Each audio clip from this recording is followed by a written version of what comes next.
Good morning, everyone. Today we're checking out a brand new video from Popcraft Studios, Starseed Psyche episode 21. Let the lizards loose. Let's hop in and see what's going on.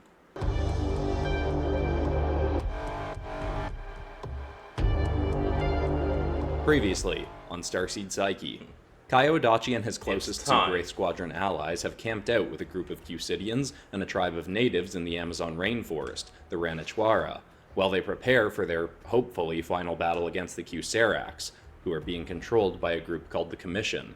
One of these Commission members is the Japanese military chief of staff, Shijikaburu, who these Super Wraith soldiers once worked for.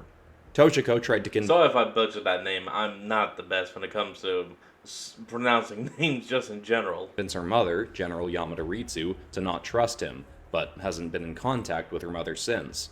Toshiko is using tech they took from their hostage, member of the Commission Crispin Parsons, to create weapons and new suits for her allies to fight with. She built a bomb, and using Parsons' ship, they sent that into where the Cuserax were being built, the Alrakiwa, hoping they've destroyed it so no more can be made. But there is still at least 4 fully stocked space-ready ships, waiting to unleash the Cuserax's final attack on humanity. While Kaio and his allies were waiting for their new suits to be ready, Chip was approached by one of the Cuserax called Scaralda, who said she could use a coherence healing circle to change Chip into his true form as a Repsoro. Technically, I would say original form, not true form, but that's just me. Curious to see his other form, which he had erased from his memories along with erasing any memory of his mother, Dr. Anastasia Shatsia, Chip agreed to go through the transformation. Last we saw Chip and Kaio, the transformation had just been completed. Let's see how Chip is liking his true form in the next chapter of Starseed Psyche. Let's do it. The next 3 days somehow felt both like they rushed by, but also felt like it was actually 3 years. As soon as Chip's transformation finished, he'd leapt up excitedly, started thanking Scaralda and everyone in the circle as we were all still wiping away our tears. He only did that for a few seconds, though, before a small piece of tech emitting from the wrist of his right forearm blinked red, and a ding sound emitted from the metal device stuck into his chest. He started speaking, but not to any of us there in the forest. "Hey, yeah, Dr. Shatsia, I'm good, I'm great, even. Oh. No, I actually got some help from a group of lovely Cusidians who were able to... No, it only took, what was that, 15 minutes or something?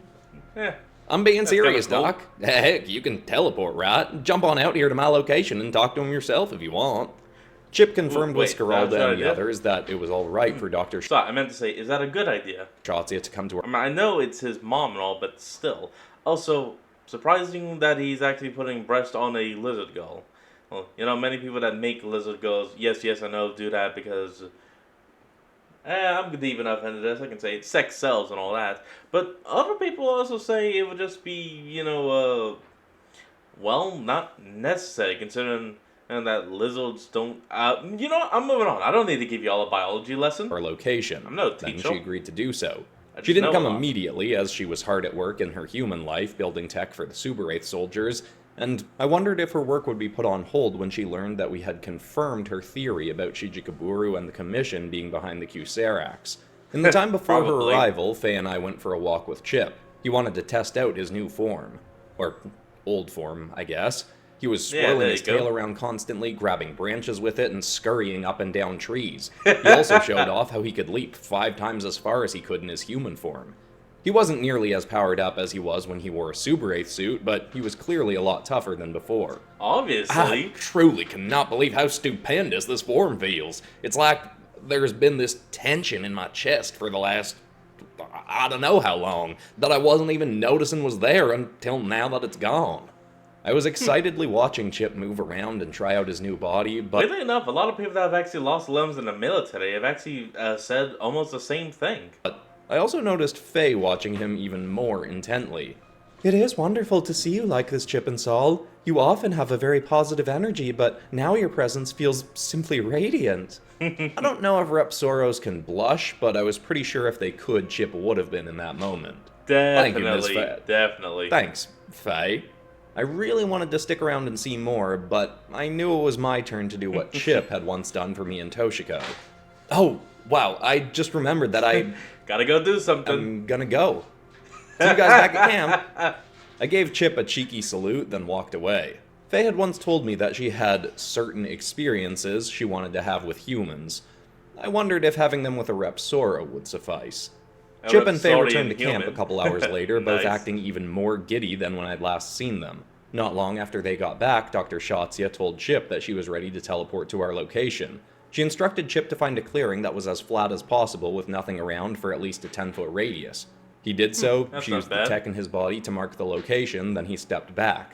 Moments later, a blinding flash of light burst through the forest from that spot, and when it cleared, both Dr. Shotsia and her assistant, or whatever he is, Tarbis, Bodyguard? were there. As soon as she saw Huh. Chip in his Repsoro form, she rushed over to him. Remarkable. You were telling the truth. What was the pain level like during transformation? Chip shrugged. None whatsoever. In fact, it felt kind of nice. Fascinating. That is interesting. Shotsia awkwardly raised her hands in the air to her sides. Chip looked at her confused. What's Is this she asking for a hug? you're doing? You measuring something? No, a hug. I was going to give you a hug, Chikavor. Chip chuckled. Yes, Chip, hug your mother.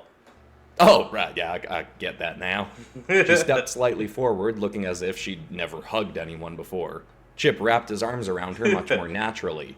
She looked uncomfortable at first, but then rested her head on Chip's shoulder and seemed to settle into it. Aww. It was still hard for me to process that this was Chip's mom, though she wasn't in her natural form either. Tarbis marched over as Chip and Shotsia were parting. Chikavor, long time no see in your real form. You're smaller than I remember. Tarbis was very clearly extending his legs slightly more than was comfortable to make himself taller. Even Oh, of course.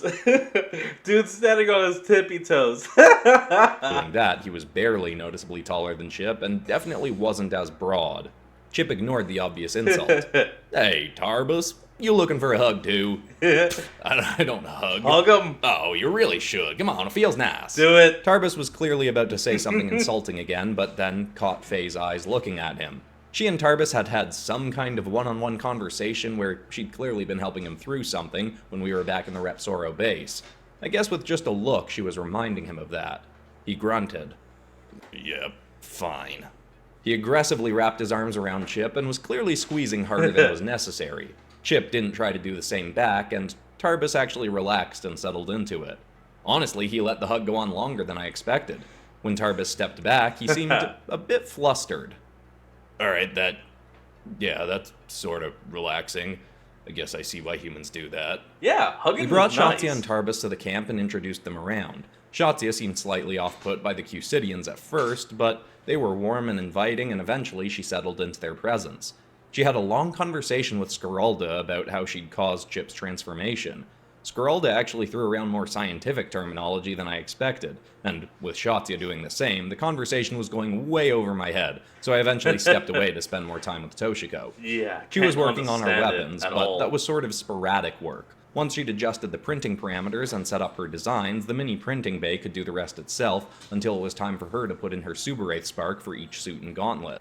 Toshiko and I went for a walk in the forest for some of our own alone time, and when we got back, Shotsia had clearly been updated by Chip on what we'd seen and learned in the Alrakua. We circled up with her, Tarbis, Faye, Scaralda, Quinn, and Hekima. Hekima seemed a bit uncomfortable around the Repsoros, but Quinn was clearly loving it. I Lot could of tell she aliens was went off. memorizing every detail of how the Repsoros looked, to draw them for her manhwa. That'll be- Shotsia said, Well, it is lovely to know that I have indeed been working for the enemy this whole time. It almost you makes didn't me know. want to stop work on the ships Boru has asked for. Though the plans have been given out to the builders already. Essentially, he and the commission have already gotten what they wanted out of all this.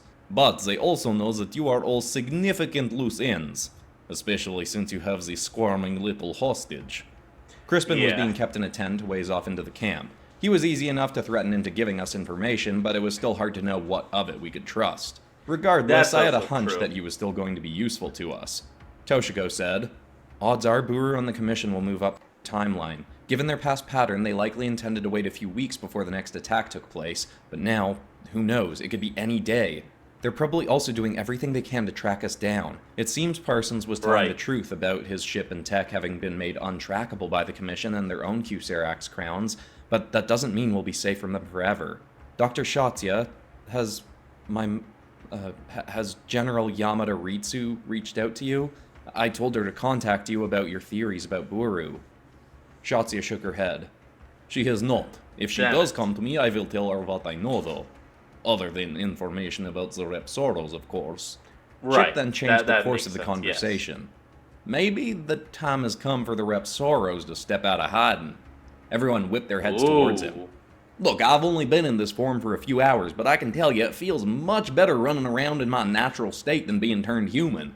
How much nicer would it be for us to be able to live here without hiding from them? It'd be Tarbis great. growled.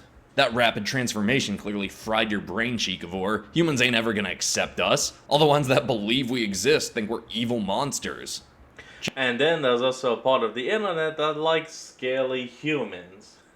Hypnotic. Yeah, no. Right, but if there was ever a time to try revealing ourselves to humanity, it's now. Think about it, if all goes well, we're gonna figure out a way to stop the Q-Seracs before the next attack, and out the Commission as the real villains here. If some of us Repsoros, in our form as our real selves, are seen publicly helping make that happen, that's gonna put us on some right good footing to prove we ain't all bad.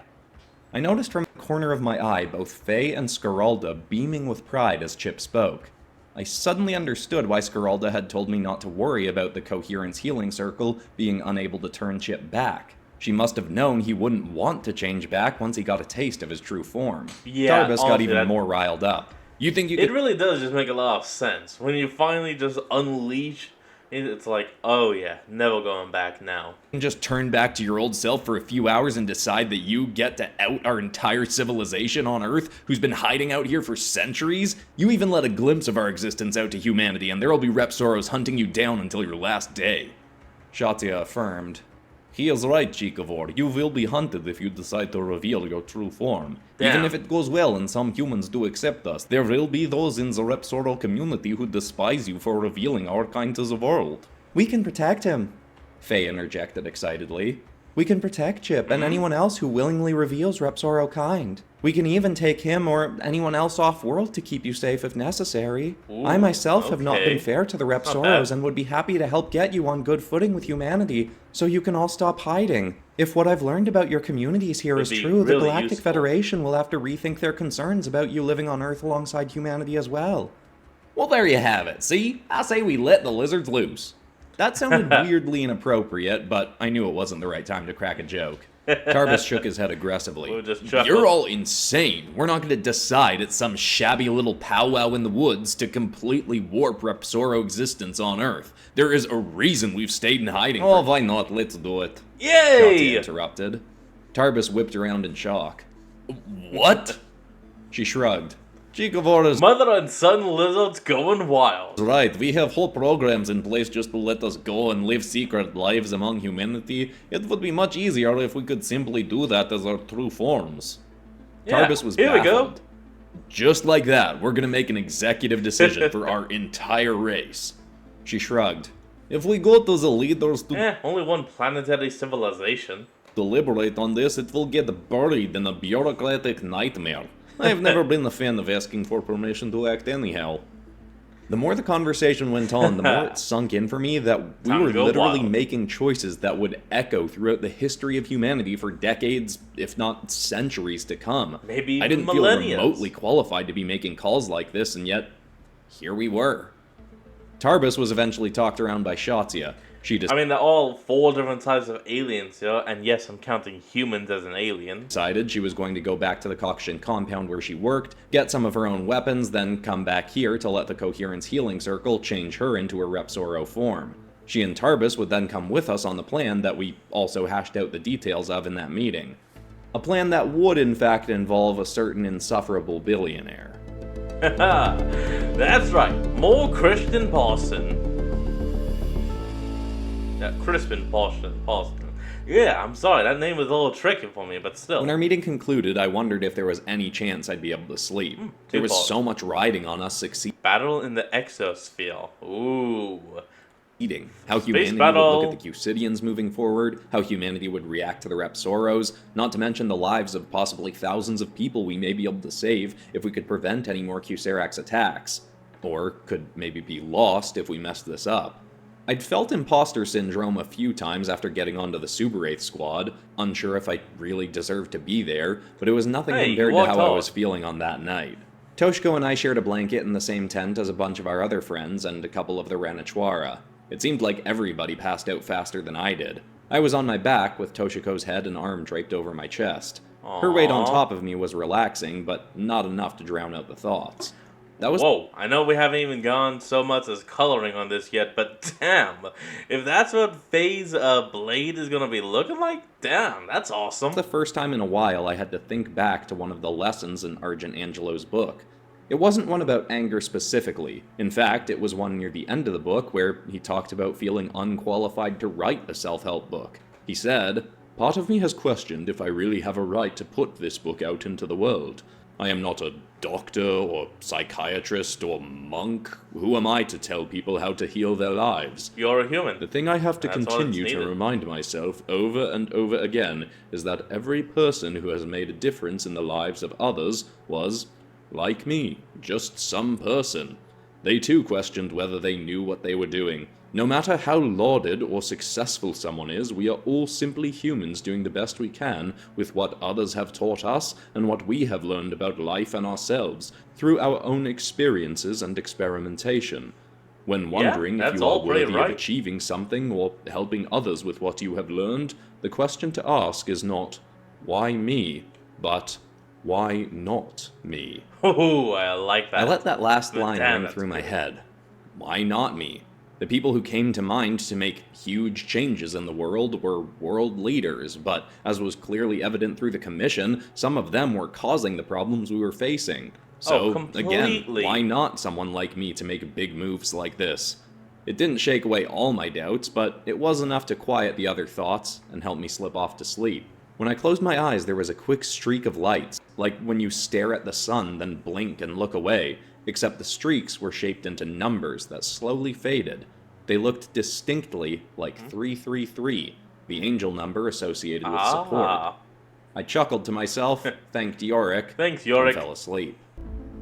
It took the next 2 days for everything to fall into place. By the time we were getting into the third evening, I was feeling as ready as I could to take action. Toshiko had made some alterations is to a her level plans B. for Chip's suit so it would fit his Repsoro form, and had even made some armor for Tarbus and Dr. Shotzi in her Repsoro form. Though, weapons-wise, they both wanted to use Shotzi's own tech. The suits fine. felt absolutely incredible. Toshiko had used parts of our Super 8 suits in the construction, but this armor was far sleeker. It felt as durable as our Super 8 suits, but like the Q-Seracs, the metal could bend with us, so they were more form-fitting.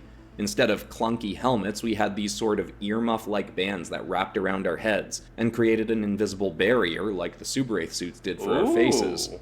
It was nice not stuffing my hair into a sweaty helmet. No offense to Toshiko's original design. Oh, The suits no, in the it's field they fine. made around us would even let us breathe in space for a few hours at a time if need be. So The only thing that remained the same was our Super 8th blades. Though it may have been my imagination, but Chip's, Hekima's, and Toshiko's all seemed to be bigger than before.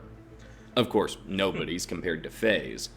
Toshiko... Well, the reason behind that would be my guess is, for one, before she was making the equipment out of Earth tech, but now is being made out of Q-Cidian tech, like, which is, of course, far just better than human tech in general.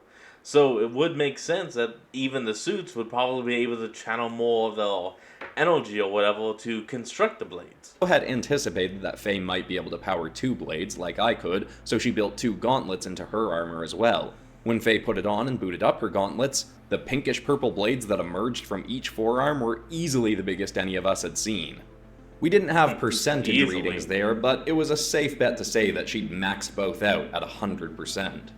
Each blade split into 2 pieces, meaning she had 4 blade fragments that she detached from her arms and instantly began swirling around her body with incredible grace. Oh my, Nice. these are delightful. I am not drawn to combat, but I certainly appreciate why you all enjoy using these weapons so much. Hey, you can use them Brilliant for work, defense. Toshiko. We were all impressed by how quickly Faye was getting the hang of the suit, but she was also slowly over those 3 days getting more careless about where she left the Q-Serac's crown lying around. And Crispin clearly noticed. He'd been taken out for walks by some of the Q-Cidians who tried, very calmly and kindly, getting him to share his story and then show him the error of his ways. They also tried to gently assure him that he was not a Starseed. He's gonna steal the crown. Unfortunately, his thick head was too much for even a loving, patient Cusidian to get through. Even Scaralda was unable to make him reconsider whether making the Cuserax had been the right decision. He told her, "You're nothing but a false prophet pretending to speak Spontaneous glasses. to higher beings because you feel small and insignificant. Now that you meet a truly divinely guided being such as myself, you can think of nothing else to do but convince me that I am lesser than you." Oh, Crispin. Part of me was glad they weren't getting through to him. It meant that no part of me was going to feel bad for him when it came time for him to face the music. That third evening, we all sort of scattered to do our own thing, mentally preparing for our plan to go into action. Crispin had just gotten back from a walk with Scaralda, who, once again, had been unable to get through to him. She was distracted talking to one of the Ranichuara as she was leading him back to his tent. On the way, he spotted the Cuserax crown, just sitting on the ground of the camp with nobody guarding it. He scuttled to the side slightly and kicked it right to the edge of the tent he was being kept in. Scaralda hadn't seen. He was then brought inside, and his legs and arms were bound once again. Once Scaralda left him alone, he shimmied to the side of the tent, lifted up part of a flap with his arms behind him, and managed to feel around and grab the crown. He pulled it inside and very awkwardly writhed around until he was able to shove his head under it and scoop it up. He muttered to himself, "Of course this was left easily available for me to find. Source Energy, your favorite son thanks you for your assistance. You could have done that faster." Come on. He focused when he had the crown on and kept muttering, come on, Buru, you dolt." He kept grunting and scowling for about 10 minutes before eventually saying, "There, it's about time, now come get me." He looked pretty pleased with himself, until Chip and I decloaked sitting in his tent with him. Really, Crispin? Do you really think we didn't have that planned? And how do you cloaking technology built into the suit? I snatched the crown off his head as he shrieked in shock. Then I cheekily said, "Wonderful, thank you, Parsons. Just to confirm, you changed whatever settings needed to be changed so the Commission could track our crown with theirs, right?" He started panting furious breaths. "My crown? What is this?"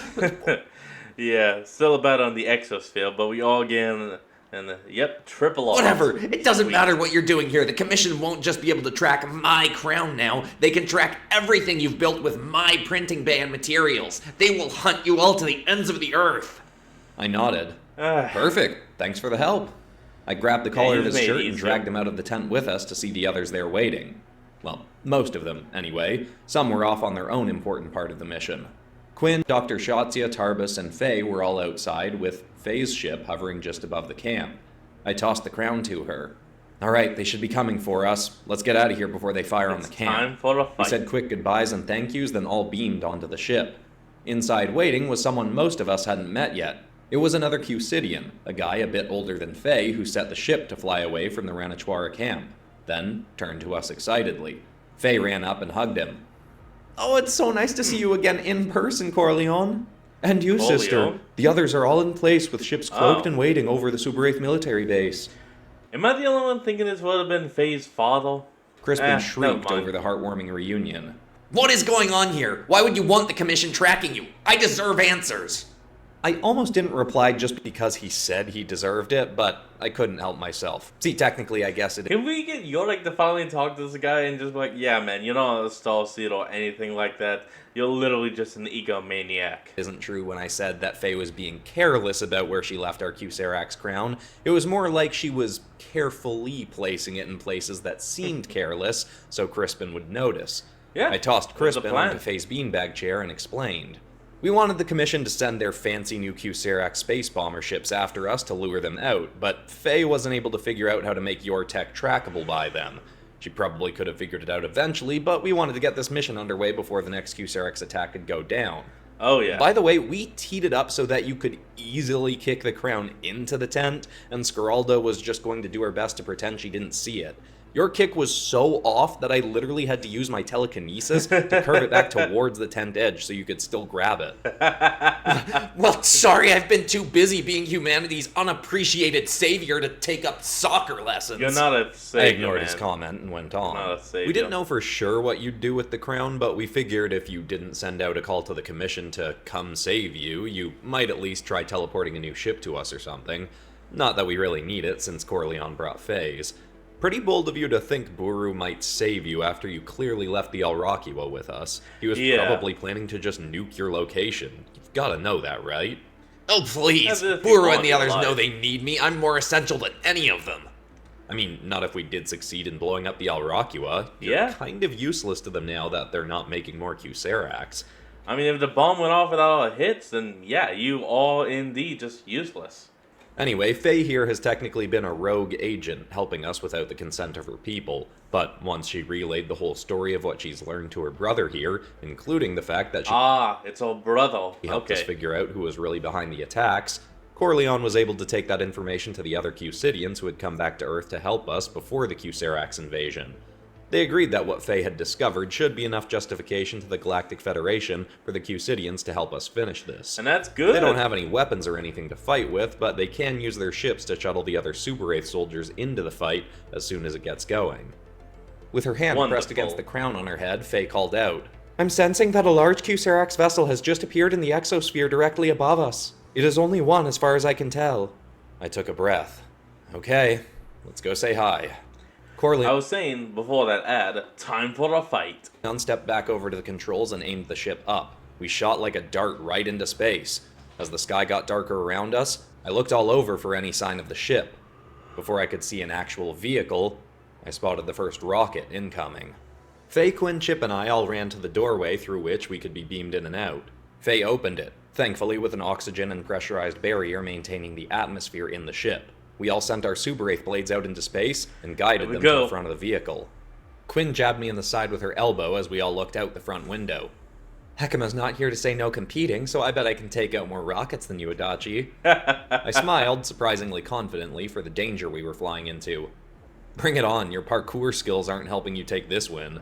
Faye actually swung her blades at the rocket first, and completely, almost hilariously missed wide. I guided both of mine to slash across it, but Quinn managed to get hers soaring in faster, and got there first. The bomb exploded in a void-like sphere with a swirl of white dust and debris. Awesome. Not a second after it was destroyed, we spotted 5 more coming towards us.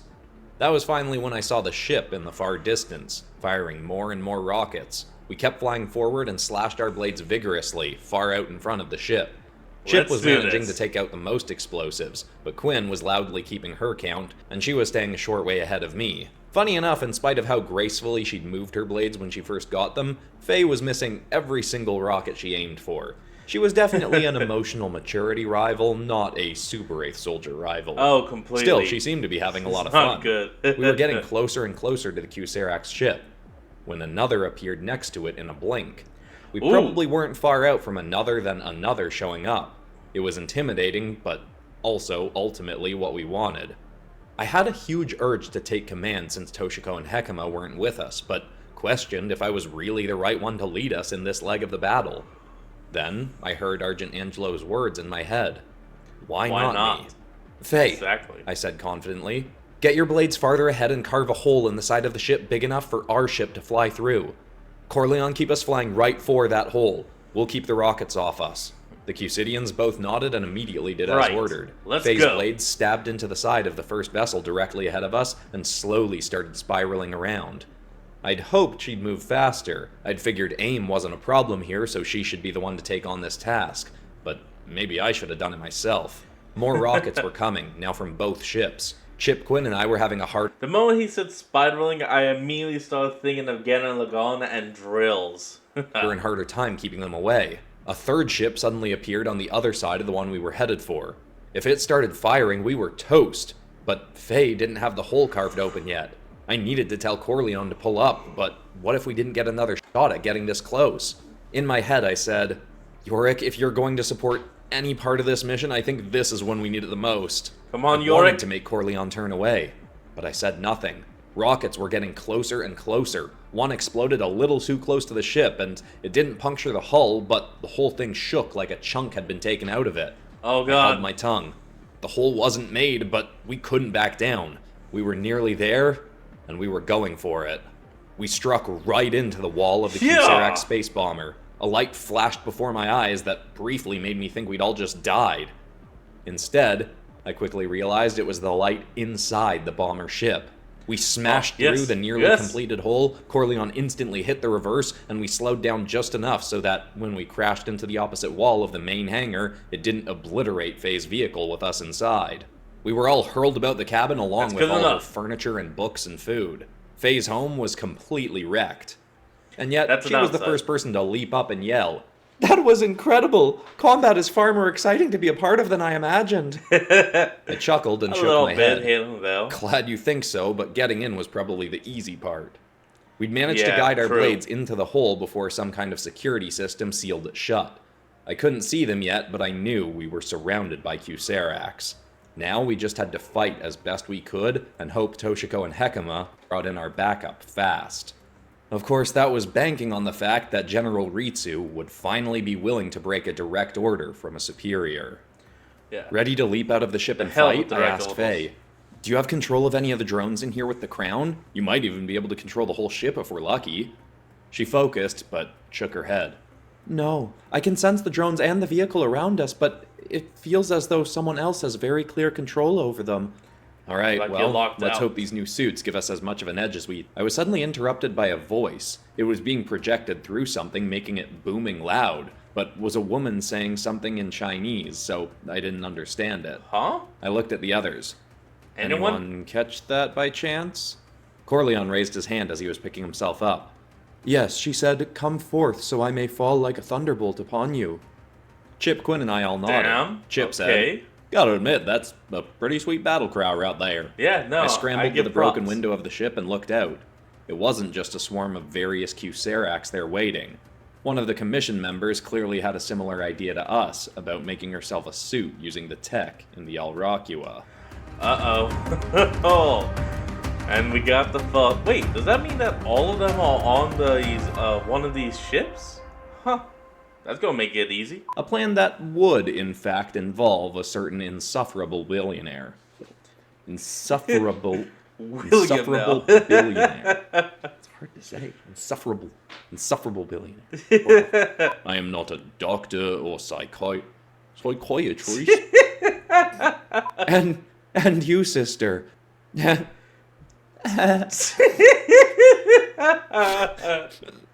Come on, man.